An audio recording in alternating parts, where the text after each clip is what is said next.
wait for that number to level out here. Good day, everybody. Welcome. Thanks for joining us. We'll get started in just a minute.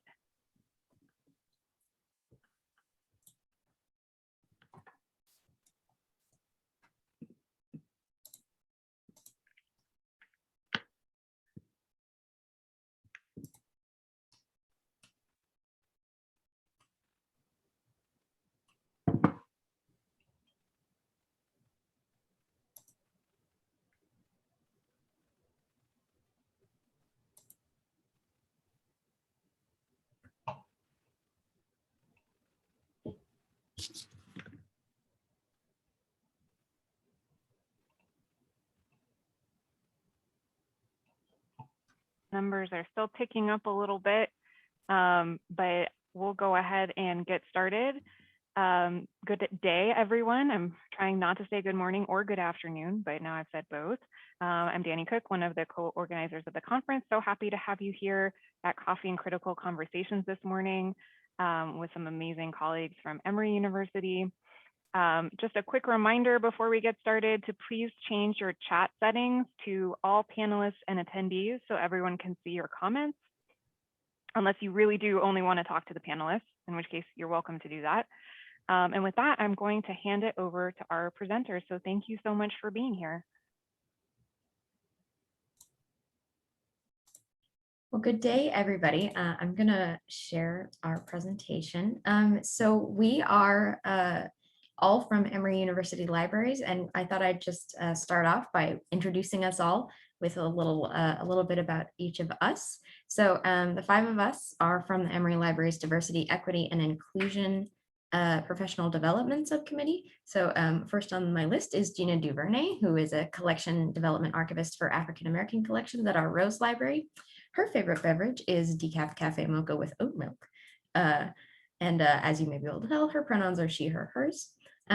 Myself, I'm Paige Crowl. I'm a teaching and learning librarian at the Oxford College Library, which is underneath Emory University Libraries. My favorite beverage is black tea with cardamom, milk, and sugar. My pronouns are also she, her, hers. Melissa Hackman, who is a sociology, development studies, and African studies librarian at the Woodruff Library at Emory. Her favorite beverage is hot coffee with milk and sugar, and her pronouns are she, her, hers as well. Erica Bruchko is the African American Studies and U.S. History librarian. Her favorite beverage is half calf, half decaf dark roast with 2 creams made on an AeroPress. And her pronouns are she, her, hers. And Saira Raza, who is a business librarian at the Goizeta Business Library. And her favorite beverage is a dirty chai with oat, soy, or almond milk. And her pronouns are she, her, hers. So thank you all so much for joining us today. We are going to be talking about a program, Coffee and Critical Conversations, which we have been running at the Emory Libraries for about 9 months since the summer of 2020. As I mentioned, we're the DEI Professional Development Subcommittee.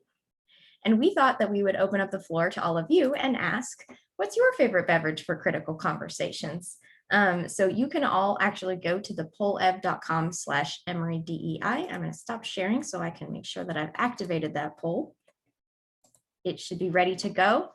And we will put that link in the chat for everybody to answer. Yes, the link is available in the chat as well if you guys just want to copy and paste it from there. Nope, that's not what I wanted to share, actually. I wanted to show beverages.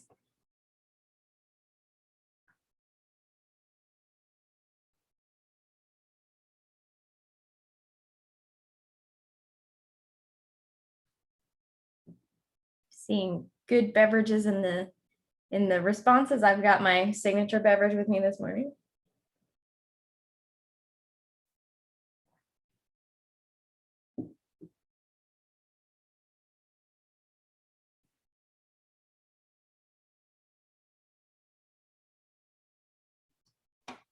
Coffee seems to be a big winner so far.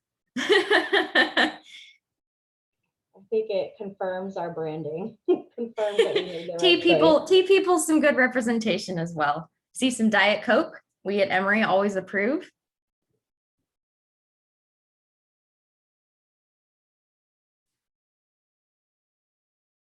Awesome.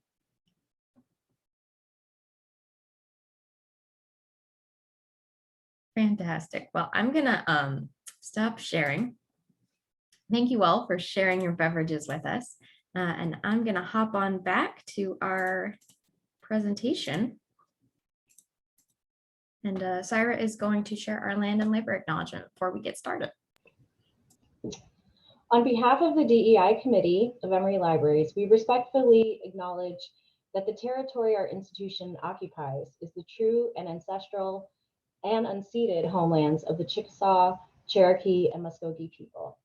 We wish to elevate the diverse histories and cultures of this region that have experienced erasure, violence, and oppression as a result of white supremacy. We mourn the loss of life and liberty of the millions of enslaved people whose labor has contributed to the great wealth of this nation and this institution.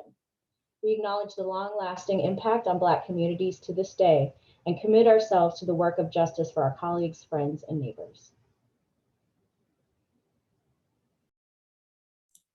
Thank you so much, Saira. So now I actually have a second question that we wanted to run as a poll. And if you'll give me a moment, I will turn that one on as well.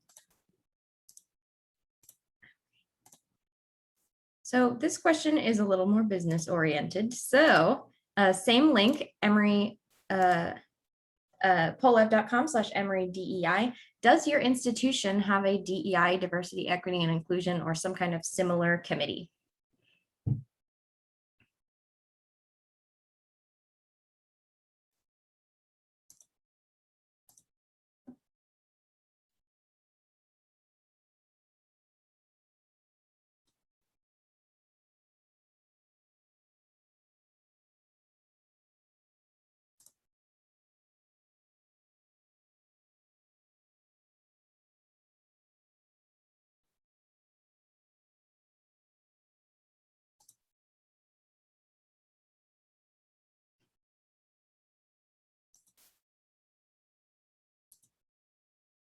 All right, so it seems like for the most part, we have DEI committees at our institutions. I see some representation of folks who don't have one. Lots of folks who have DEI committees, though. That's really fantastic to see.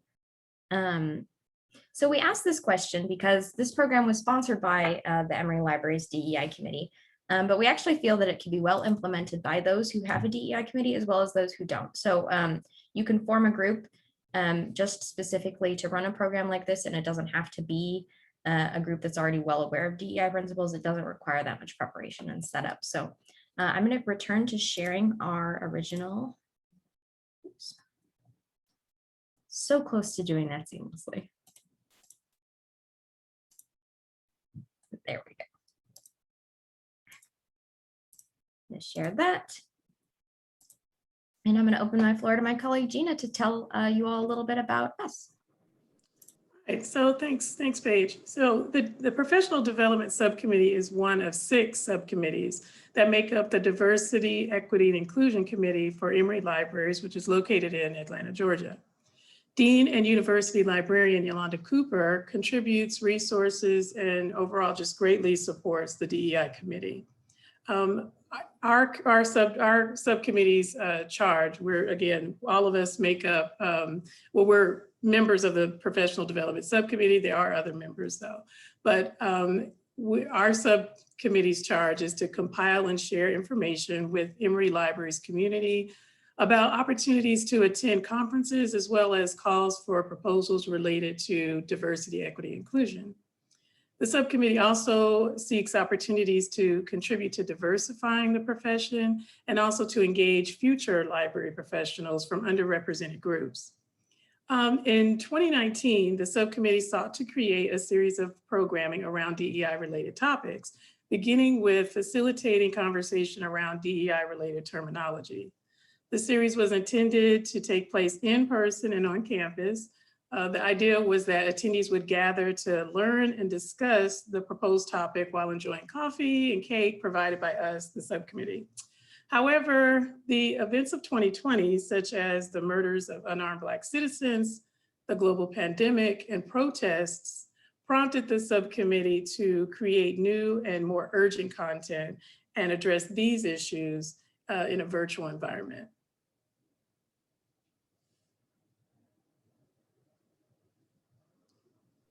Thanks, Gina. I had to unmute myself. Okay, no problem. So we intentionally chose videos that brought perspectives of experts with lived experience dealing with racism and oppression. In a time when we were all isolated at home, we also used videos to allow connection and presence with authors and narrators in a more personal format than using something like an academic article. We purposely limited the length of media by choosing short videos, usually 20 minutes or less, or identified short portions of more lengthy interviews to reduce the time commitment required for our participants. We usually requested that participants view those videos in advance. However, we also added additional content, in some cases readings or short videos, for attendees to view during or after each session. To identify materials, members of our subcommittee generated a list of potential videos related to our chosen themes, using circulating lists and media that group members had previously viewed. We discussed these suggestions during our weekly subcommittee meetings and chose content we found timely, provocative, and that fulfilled our goals. We chose meaningful themes, but deliberately avoided abstract and theoretical materials because we wanted an accessible starting point from people from all academic backgrounds. So we held 3 sessions of coffee and critical conversations in the summer of 2020. Next slide, Paige. Thank you. To launch the series, we chose the 2009 TED Talk, The Danger of a Single Story, by Nigerian author and activist Chimamanda Ngozi Adichie. It explores what happens when people and their circumstances are relegated to one single stereotype narrative. Next slide. Following the discussion, we asked the participants to watch a short video called The Look, a commercial made for Procter & Gamble, which illustrates the ongoing bias experienced by Black American men. This session guided participants to deconstruct stereotypes with storytelling. Next slide.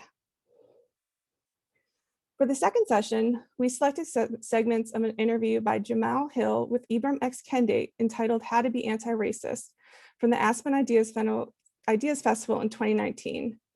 Kendi introduces the notion of anti-racism and argues that in order to dismantle racism, we must actively and constantly critique it. Next slide. We paired this with a short in-session video, 5 tips for being an ally by actress and comedian Francesca Ramsey. This session focused on activism and engagement in the movement for anti-racism. Next slide.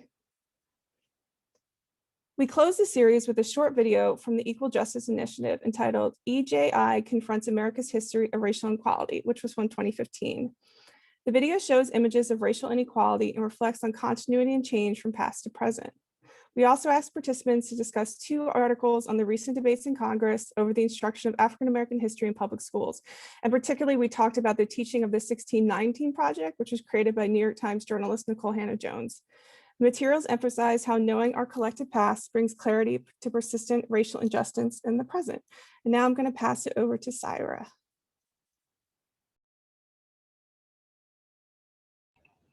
Thank you, Melissa.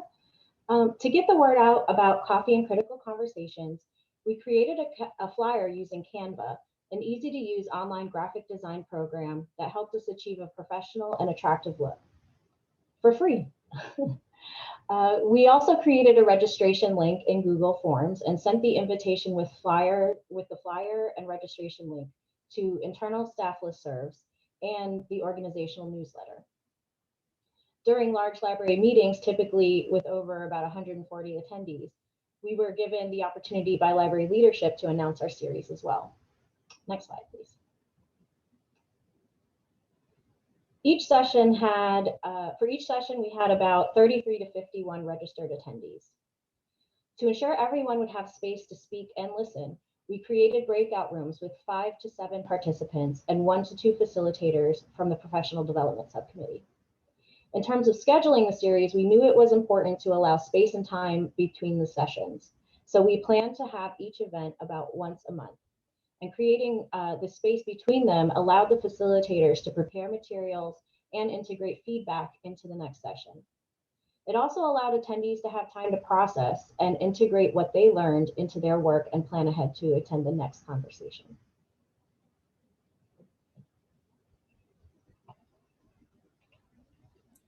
Thank you so much, Saira.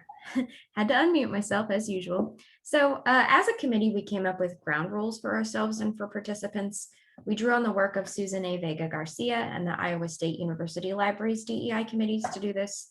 We established these ground rules and read them aloud at the start of each session to ensure that attendees began with the same expectations of communicating with each other.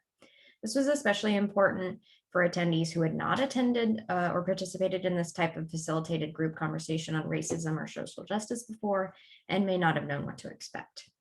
So to foster the feeling of safety and encourage leaning into discomfort, we really wanted to cultivate an environment of respect and openness to others. I have the list of ground rules here. I'm going to read them briefly, and they are available on the LibGuide that we'll be sharing after the session as well. So if you miss them, you're trying to take notes, don't worry too much about it. You're welcome to read them when you can there as well. So we had 7 ground rules. Firstly, own your intentions and your impact. See and acknowledge that your intentions and the impact of your words are not the same thing. Welcome multiple viewpoints. Make I statements. For example, you're being unreasonable versus I want to understand where you're coming from. Don't speak for others. Be brave, lean into discomfort, listen actively, especially when you feel uncomfortable. Share the air, share and give space for others to do the same. Use both and rather than either or thinking. We only have a short time together. Please keep your comments on track and avoid monologues. Let's all respect our short time together. And lastly, keep confidentiality. What is said here stays here. So for facilitation, members of the subcommittee served as discussion facilitators. We felt that it was critical to respond quickly to the social climate and implement the program. So we did not do any formal training together in facilitation before we started the series. Though the program was successful and we adapted well to facilitation, we would recommend group training on facilitation before establishing a program like this one. Facilitating intense conversations such as these can be overwhelming without knowing what to expect or practice dealing with similar topics. We accommodated our inexperience in a couple of ways, though, by building in structures to make facilitation easier and to support each other in our process. So firstly, after we shared the ground rules and had broken out into small groups, we showed a variation of the feelings wheel developed by Wilcox in 1982. This is a color version of that feelings wheel from calm.com. There are lots of variations of it available on the internet. And we invited participants to choose a word to describe how they felt that day. Some attendees chose a word to describe their feelings in their personal lives, and others described their feelings about the state of the world. There was a lot of flexibility and variation in how people responded. This was sort of a low stakes way of inviting everybody to recognize their emotions before they engaged in intense conversations. Taking a few moments to step back mentally and identify our emotions before we began was a simple way to encourage mindfulness in ourselves and our participants. And when we're mindful of our emotions, we might be more aware that something we're saying might be coming from an emotional side of us rather than a thinking or compassionate side of us. Or we might be aware that we're feeling an emotion that is really driving our compassion. By modeling the practice of self-compassion, we hope participants would in turn extend it to their colleagues and communities. Using the feelings wheel also gave facilitators a quick picture of the emotions in the room and gave us a starting point for discussion. This was especially useful since the virtual environment made it much more difficult to read the body language of participants. Those who facilitated in person before know that this is an important thing to be aware of. So if a person's body language is really defensive, you don't want to be pushing them further to speak. If participants reported that they were feeling anxious or overwhelmed that day, facilitators knew to approach topics carefully and give attendees extra time to consider the discussion prompts. If participants reported feeling hopeful or interested, facilitators could jump in with more involved discussion topics. We highly recommend using the feelings wheel or a similar tool to give participants language and latitude to begin self-reflection on their emotions. It was a great way to lay the groundwork for fruitful discussion that involved self-reflection in addition to societal reflection. Lastly, immediately after each session, the subcommittee debriefed to discuss challenges and successes and to review feedback. Facilitators used this time to brainstorm solutions to issues that arose during their breakout sessions and share advice with each other. This time was also essential for providing emotional support and recuperating from the emotional weight of leading these discussions. We began this practice as we did not have a lot of experience with facilitation and wanted to build a community of support with each other, but we continued these debriefing sessions throughout the series because we found them very valuable. So how do we assess these? After each session, we requested that participants fill out a post-session survey via Google Forms. We asked if participants learned anything new or helpful, their thoughts on the format and program content, and what they would like to discuss in the future. I've created a word cloud of the responses. Our feedback overall was very positive. You can see that participants commented on their experience learning about others' perspectives, engaging with colleagues, and found the conversations reflective and thought-provoking. Many attendees requested a continuation of the program, which led us to develop a film discussion series that we held in the fall and a second series of coffee and critical conversations that we have begun this spring. And finally, follow-up that we had with participants. We wanted to not only collect feedback from them, but encourage folks to keep learning and getting involved. So we included a link to a LibGuide on Black Lives Matter in the survey. The guide suggested further anti-racism resources for members of the Emory community and was intended to be a starting point for those who wanted to learn more and take action on social justice. We also invited the library community and all the attendees of the conversation to contribute resources of their own. And now I will turn it over to Eric. Hi, everyone. So building on what Paige was saying about assessment, I'm going to discuss how we responded to this feedback specifically and some of our own more informal assessment of the program. So how did we adapt? In general, we responded quickly and as flexibly as we could. A few examples of this, in our first critical conversation session, for example, we discovered that some attendees had not watched the video. In one breakout room, for example, no one had watched the 15-minute clip that we had prepared. But instead of pushing harder for this or castigating people, we decided to adapt. First, we selected even shorter video segments, recognizing that people were quite overcommitted already, feeling submerged.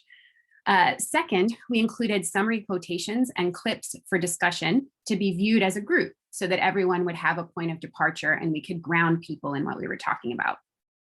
Finally, when we were crafting discussion questions, and all of these discussion questions that we used are on the LibGuide that we mentioned, we included questions that were more general and didn't require viewing, therefore enabling individuals to speak from their personal experiences, which was a goal of the program as well. We found that this willingness to try and adapt over time, building on those debrief sessions that Paige was talking about, really led to better and more full participation. We also took the time to review and incorporate technological feedback we received throughout the event series. We recognize that having these conversations virtually, as we all know, is a challenge, and we really tried to account for this.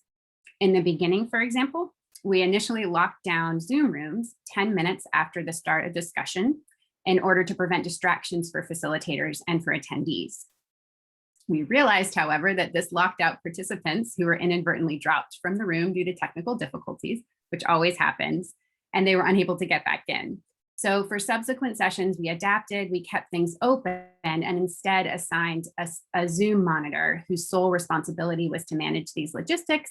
That enabled facilitators to focus on the often challenging discussions, but also took into account technological difficulties. Next slide, please. So in addition to some of these problems that had clear solutions, right? No one's watching this, the technological things. There were other challenging issues that didn't really have a clear solution, but that we responded to nonetheless. It became clear, for example, that participating in these tense and emotional conversations could be overwhelming, and that we really needed to provide space for individuals to respond in different ways. One example of this, an attendee left the intro because she simply wasn't ready to share. She had just come off of a leave, and she, apologized for this and wondered whether she should attend, subsequent sessions. We responded by really reassuring her and letting her know that we understand that participants come with varied levels of comfort around discussing racism or different headspaces. And we encouraged her to come. In another instance, we received feedback that participants really wanted to keep their video off. We had really encouraged the opposite. We wanted to be able to read people's nonverbal cues. However, after this feedback, we still encouraged people to keep their video on, but let them know that it was perfectly fine to not include their video, and just talked amongst ourselves as a group about how to accommodate this and still respond and promote conversation. Next slide, please. So to these specifics, we made some additional, more general observations that we found instructive and wanted to share with you all. First, given that participation was optional and therefore self-selective, there was a general agreement in many of our sessions that we want to confront racism. It's an important topic to discuss, both personally and professionally. We found that this was in part because of the increasing awareness of systemic racism, but also, as Jina mentioned earlier in our presentation, because of upper management's embrace of confronting racism. So beginning in the summer of 2020, our library director, Yolanda Cooper, who's pictured here, issued a statement of systemic racism and the library's commitment, and really challenged library staff to include racial justice training as a 2021 goal, so as part of their job responsibilities. This, along with personal interest in the topic, resulted in very little pushback around the subjects in general, and really generated some meaningful conversation. We did notice, however, that many participants were only able to really begin thinking critically about their own whiteness. Emory University is a predominantly white organization, or the Emory University Libraries, I should say. So many of our participants were white, and very few were willing to be the first white person in the room to admit their own racial bias. This is a challenging thing to do. We recognized it. And we're continuing as a subcommittee to think through how to elicit some of these more authentic responses. So I'm gonna pass it over to Saira. Thank you. So based on feedback that we received from participants, we learned that people were relieved and grateful to have a space to discuss these topics. It also offered an opportunity for frank communication between different levels of hierarchy in the libraries, as some senior leaders attended the conversations as well. On an organizational level, we noticed a lot of repeat attendance, which indicated a positive perception of this professional development opportunity. And participants were able to connect with people they may not have encountered before from different parts of Emory libraries. Finally, and this is my favorite outcome, we recruited new members for the DEI committee, which now has about 30 active volunteer members, and inspired our colleagues to participate in other DEI related initiatives, often related to their area of expertise or their department.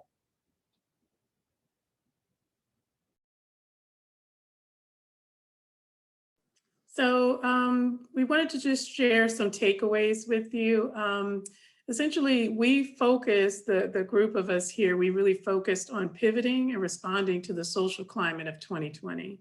And in doing so, we created learning opportunities and space for library workers to express themselves and to learn from the facilitators, us, as well as their other colleagues. We thoughtfully and intentionally created and organized the programming, and we were committed to enhancing future programming along the way by soliciting and incorporating feedback. We evolved the next session based off of the feedback we received. So we hope that what we shared today will show library administrators how beneficial this type of programming can be for their staff. With a little bit of encouragement and identifying the right people with the right strengths, to create and implement such programs, we believe that libraries can have successful outcomes. Thanks. So we had some discussion in the chat around where to get these resources and how to find them. And we have put together a library guide for you guys that both has our curriculum and has some of the logistical pieces that we mentioned, including the feelings wheel, ground rules, etc. So you can get to it via this link in the chat if you missed it earlier. And just to give you a quick overview, we have a welcome page, of course. The chair of our Coffee and Critical Conversations and Professional Development Subcommittee is Melissa Hackman. You can contact her at any time with, well, I hope Melissa, I think at any time, for questions about this program, about the other things that we're doing. If you have ideas you want to share with us, we would really love to hear that, both in the subsequent discussion and via email. So Paige, if you could click on the logistics tab very quickly. Again, we have the ground rules, the feelings wheel, and some kind of tips about logistics, as well as our land and labor acknowledgement. And then if you go to each of the session links, you'll find, sorry, it's not very pretty, but links to the media that we used, as well as our discussion questions. And frankly, the discussion questions and generating those did take us quite a bit of time. So please feel free to adapt those, use those. We would love for you to make them even better. We also listed our Fall Film Festival series, which we haven't discussed during this presentation, but we watched 2 films. One was Change the Subject, which some of you may have been familiar with, and we have some discussion questions there. And being in Atlanta, we also watched Good Trouble, which is a documentary about John Lewis, and have discussion questions as well. Finally, we have a resources page that links to the Black Lives Matter guide that was mentioned during the presentation. The Black Lives Matter guide was crowdsourced by individuals at our libraries, and so has media that people found useful and instructive. And so if you did want to go beyond this, perhaps you wanted to have a conversation about a parallel or topic that's tangentially related, we have some recommendations here. So I think now we're going to move into our Q&A. We would love to hear from you about what you're doing and any particular questions you have. Okay, we have a couple questions in the Q&A panel, and definitely invite people to add more. The first question is, I'm curious if your conversations around the Adichie piece also discussed her comments about trans women.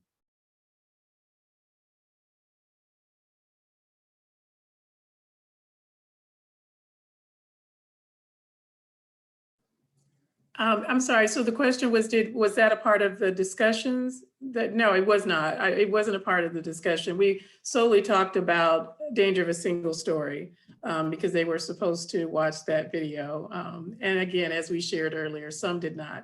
In fact, I think I was the only facilitator whose group had not watched it, but some had. There were a couple of people in the group that watched it, before, like when it first came out, but that didn't come up. We just asked questions specifically about the content and what she talked about in that TED Talk. We did. Oh, go ahead, Paige. Oh, I was just going to say, so Coffee and Critical Conversations right now is focused on anti-racism as its like fundamental discussion topic. I think in the future we have like potential to break out into other topics like anti-ableism and things like anti-trans sentiment, but we haven't really approached that yet. But that's a great area that I think we could really start expanding out as the program becomes more successful and kind of gets rolling. Okay, next question from Kelly. Did you have any type of pre-self-assessment for folks to identify their own personal feelings or biases before the sessions? You want me to take? I can take it. We didn't have anything specifically related to this series, but I would say that it fit nicely in conjunction with other events that were happening and organized around the libraries that did deal with more of the self-assessment, self-reflection. So I would say that, as it fits into the wider movement that we have kind of going on, there were opportunities for folks to do that, but it wasn't necessarily a specific part of our programming around Coffee and Critical Conversations. And I can add to that. That's a great suggestion. I think that that's something that we could consider in the future. Our diversity, equity, and inclusion group had done some unconscious bias trainings, and we're familiar with some of the tools that are available, and we had written some blog posts and other things about that. So like Saira mentioned, the community was somewhat aware of that, but I do think we could probably take a more conscious lead in getting members of the community to do those assessments. Thank you. I think it's important to mention again, like as Paige was saying earlier, this series over the summer was really in response to emotions and feelings and everything that was going on there was so much. How can we forget? There were protests, like mentioned earlier, the various murders. It just seemed like every month, I think it was March, Breonna Taylor, and then, or maybe that was even February. And then of course, March, everyone was sent home. There's COVID, the presidential election, there protests. There was so much going on. We were just trying to really respond to those very current and timely issues that were happening in the moment. And they weren't exhaustive, of course, but that was where our focus lied. I do Thank you. recall, I know Francesca Ramsey had a clip on connecting kind of transphobia and racism and being an ally. So I appreciate the comments about teachable moments in the interlocking operations of transphobia and white supremacy. That wasn't our radar, but like has been expressed, we didn't cover that in detail. All right, thank you so much for answering that question. Next one is that you recommended facilitator training before conducting the sessions. Did you obtain this via paid programs or did you use institutional resources to obtain it? Yeah, we actually didn't have any. We didn't have any, and it would have been something that we would have loved to have had. And we've been in conversations with, our leadership to secure it. There were a number of kind of like moving parts that include some, turnover in other areas of campus where we might have had those resources.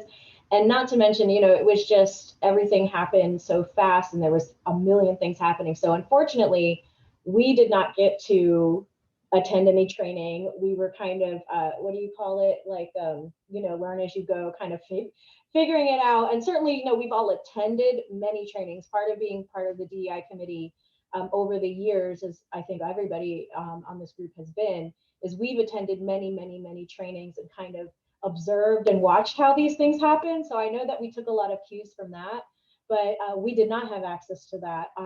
The resources that are surfacing now for us, some are on campus, but others we may end up seeking outside of our organization and hiring someone, but that's still something we're trying to work on. So if you have suggestions, we are 100% open because that has been a sticky point for us.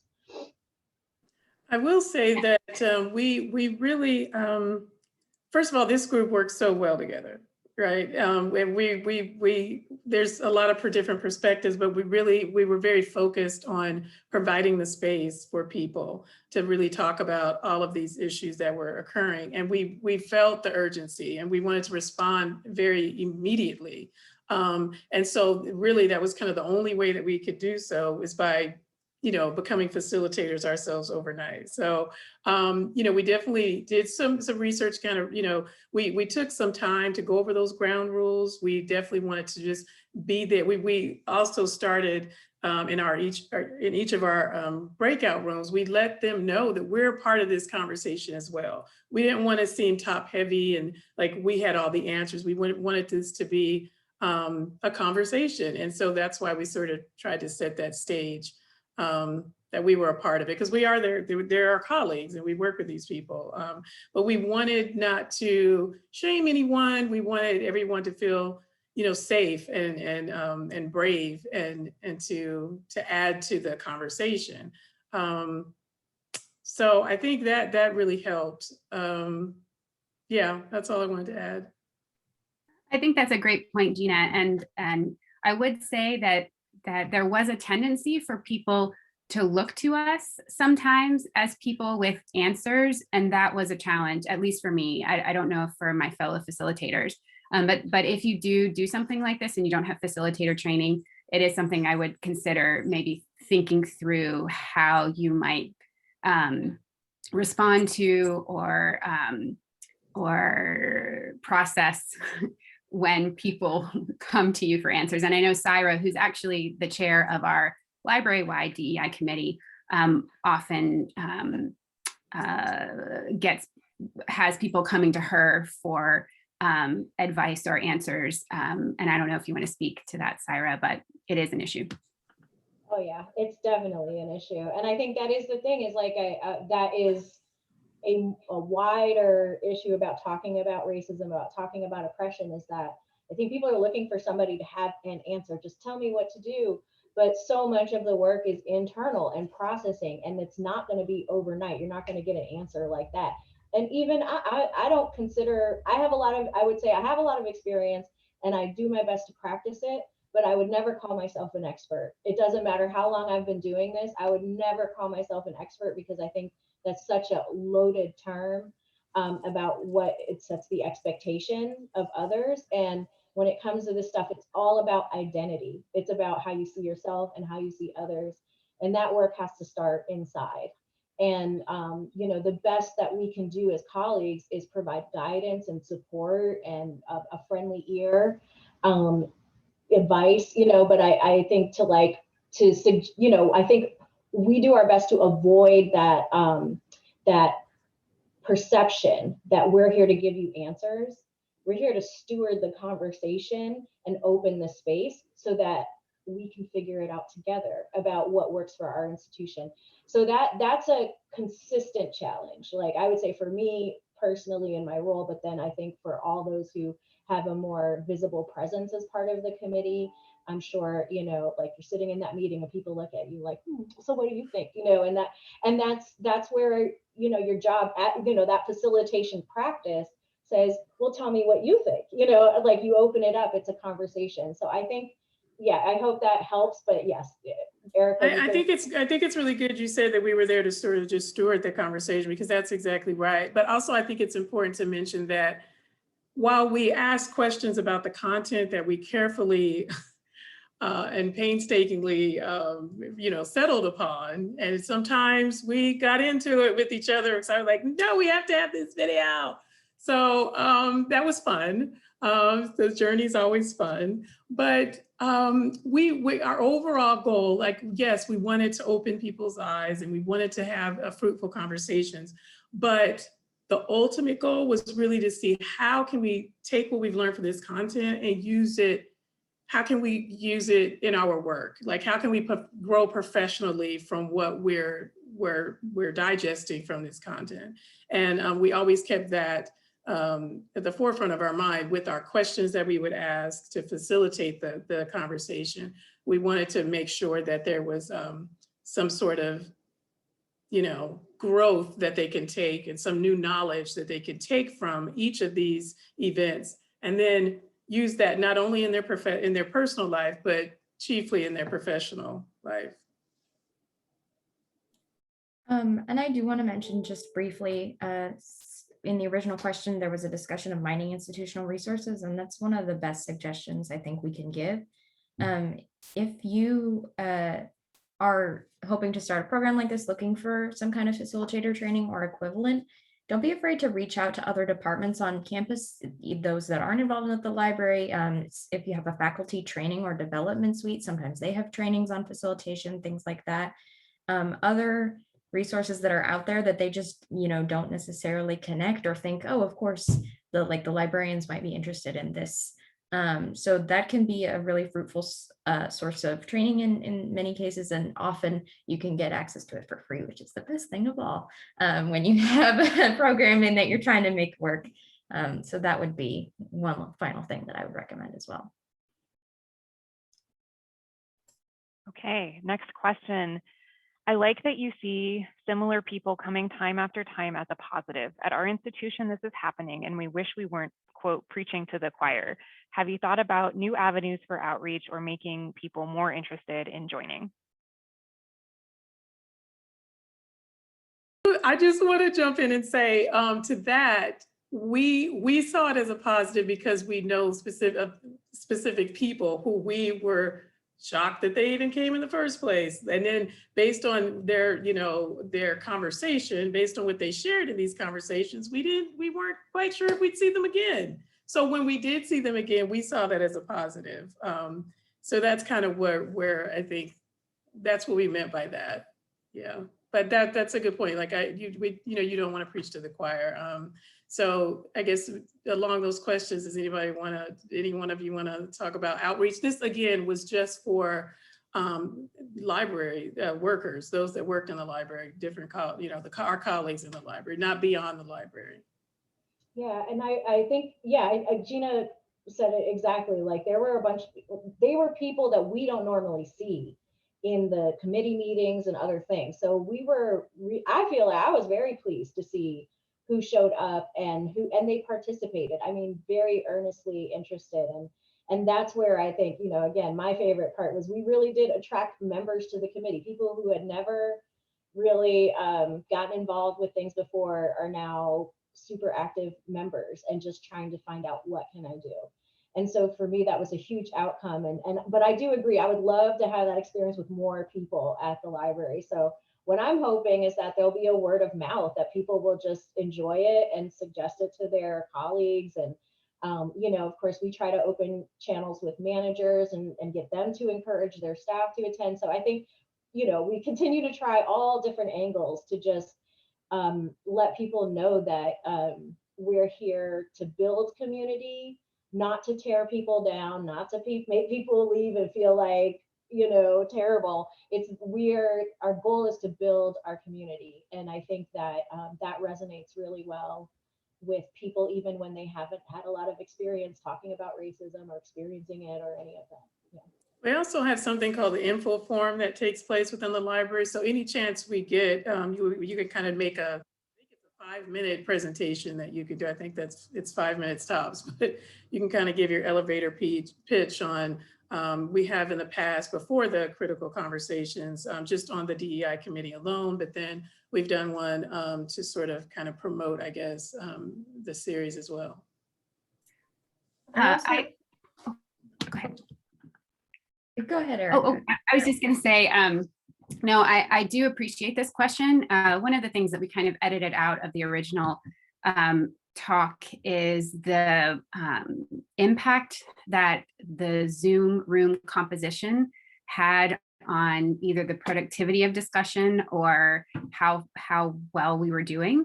And lately, I've at least discerned a shift in the language people have acquired to talk about racial justice, which I think is a positive.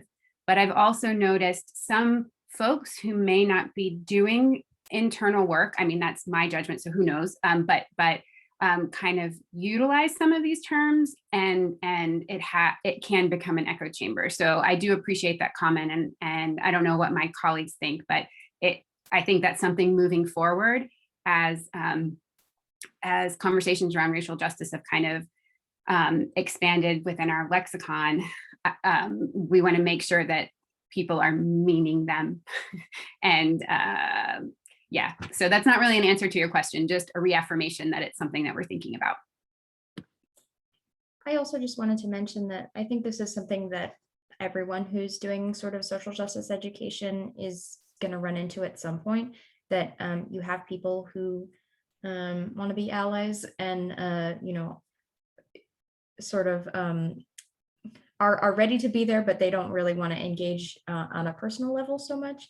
I think that it's just a process of bringing people from allyship to accomplishship, that sort of like progression of social justice and activism training. And I can put some resources about that as well. But yeah, we're aware of this, and we're, I think, constantly tackling it amongst ourselves and wrestling with this issue and how we can pull people along to greater activism and action. We just got another question in from Regina that is kind of a follow-up. So she says, we've had several similar sessions, and most recently a library-wide book group reading Kendi's book. However, we too see the same people participating, and a few staff feel this type of programming doesn't have a place at work. Have you experienced this type of attitude, and how have you responded? Yes, we have. I can think of one particular example where we had direct feedback from an individual who I think was trying very hard to participate, but it's actually an individual who had just come off of leave, and I think she was feeling quite overwhelmed, and basically stated that she didn't think that this this kind of mandate to learn and grow in this way was should be within the workplace. And that was initially, I was the facilitator at that point. I brought in Saira to kind of discuss this, and we had a really interesting conversation with her. Saira, I don't know if you want to kind of talk about how we tried to respond and not alienate her, but at the same time, not lose our principles and values behind what we were doing.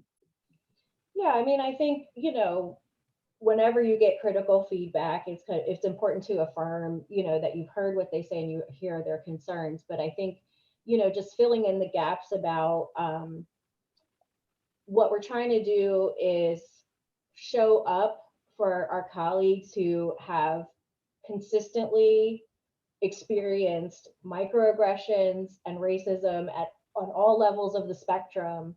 And this is a real experience that everybody has to be involved in restoring, or I won't even say restoring because I don't know that it was ever there, but in building trust that our Black colleagues can come to work and not feel like, they might have somebody say something crazy to them that day, which happens all the time. And so I think that it's kind of like, it's that radical acceptance that you can just disagree with people. Like, yeah, they disagree and okay, they don't have to come, they can go on and show up to work and do their lives. But I mean, for many people, this is very important. Not only that, it's a strategic initiative from our leadership that we need to integrate this. Like, I think the institution itself has made a commitment. So we want to follow through on that. I think that's where it can become frustrating that it's just lip service. You're just making the statements and la la la. No, we want to really activate it. And yeah, you are gonna confront that kind of resistance, but people are absolutely entitled to what they believe, as long as but we need to continue the work because we know it's important. I mean, I think we're not going to convince everybody, but I feel like one thing was important was to affirm that she showed up, because she already had the feeling she felt and she came and she was part of that conversation. And the things that she brought up were really important and really critical. And one of the biggest arguments about like why people feel resistance, because there's that, when you deal with class, there's like, well, I grew up as a poor white person. What about me? And I think what is missed is that these issues are not unrelated. You know what I mean? There are large systemic issues that keep a lot of people, quote unquote, in their place. And so I think that trying to open up more compassion and trying to say, yes, that is true, and this is also true, and this is what we're talking about right now. It doesn't mean that this is not your issue is not an important issue that deserves discussion, but we want to stay focused on why we're here and what we're doing. And so trying to guide them to the point of being like, there's more here to share than there is to kind of like withdraw and not be part of the conversation. So I feel that was the spirit that I approached it in. Would I say that it was resolved? Maybe not, but I think those are things that just take a lot of time. You know what I mean? You can't, these are deep-seated beliefs and people's personal experiences. And as an outsider, as somebody they see like maybe 2 times a month, they don't, they're not going to just be like, oh, well, Saira said this, so therefore I'm going to change my whole way of thinking about it. I think to me, it was still a positive, still movement forward, because we were able to have a very difficult conversation. And it does feel like sometimes, does this belong at work? But I mean, does racism belong at work? It's there. You know what I mean? Does sexism belong at work? It's there. It doesn't, of course it doesn't belong there, but it's there. So we have to address it. And yeah, so that's how, I don't know, I hope that responds to it. Saira. Also, I just think it's important to note that this was like completely voluntary. Like no librarian was dragged by their hair to attend, like at all. Mm-hmm. And I also run into this. So I'm an instruction librarian. I run into this as well with instruction, sometimes with students bringing in things like critical librarianship and talking about topics like anti-oppression and anti-racism with students. And I think it's an element of like, so much of what we do as librarians with dispelling misinformation in the world is part of this process. I feel that a lot of these systemic systems of oppression that exist and have existed are built and sustained by the lies that people are told to keep them running. And the idea that, we maintain these systems because it's always been this way, when in reality, like if you look at historical like facts and understandings of like the way that these systems have been set up over time, they were set up very specifically to create this outcome that, like Saira said, to keep people in their places. And I think that like, that's kind of my perspective, is that like, if nothing, I think 100% everything that Saira said is true. Like, does racism belong in the workplace? But as well, like, I feel like this is a special calling for folks who work in librarianship and for people who work in the information landscape. I mean, we had attempted white supremacist coup of our capital because of misinformation. And that's something that if you're dedicated to like making sure that people have the opportunity to know the real truth about the world that they live in and the people that they interact with, I think that that's part of our calling as well. I just saw, I'm sorry to Danny, but I'm going to jump in. I see somebody asking, so was this for faculty, no staff invited? Nope, that's not the case. It was for anybody that works in the library. So from the security guard to like whoever wanted to attend was welcome. Anybody from the library. Someone asked also, Danny, I'm doing your job, but I'm only reading the Totally okay. Okay. Somebody said, how will we adapt the program in person? We'll adapt it with coffee and cake and get more attendees. That was our original plan. It was going to be cake. And then we went virtual and we were like, oh God, we got to reconfigure. But yeah, Cake was the dream. People will come for the food. They definitely will.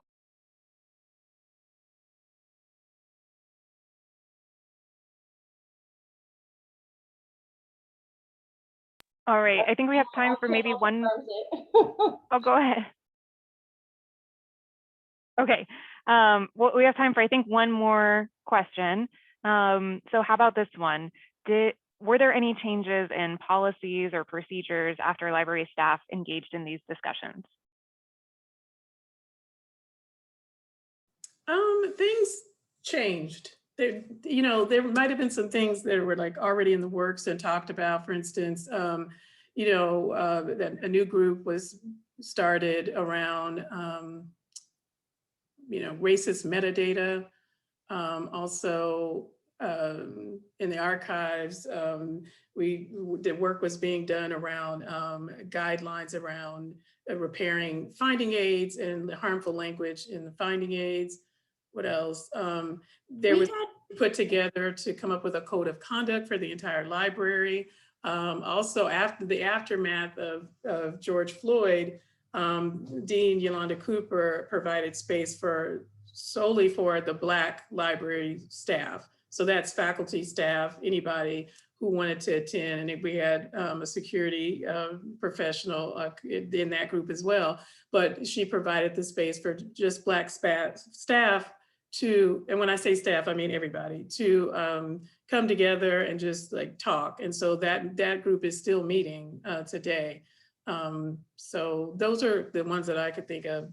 So this kind of went hand in hand with another initiative that came out over the summer, which was an anti-racism forum, which was held, and out of, sort of this fantastic, I would say, like growing bed of initiatives, lots of policies and groups were formed, like Jina mentioned.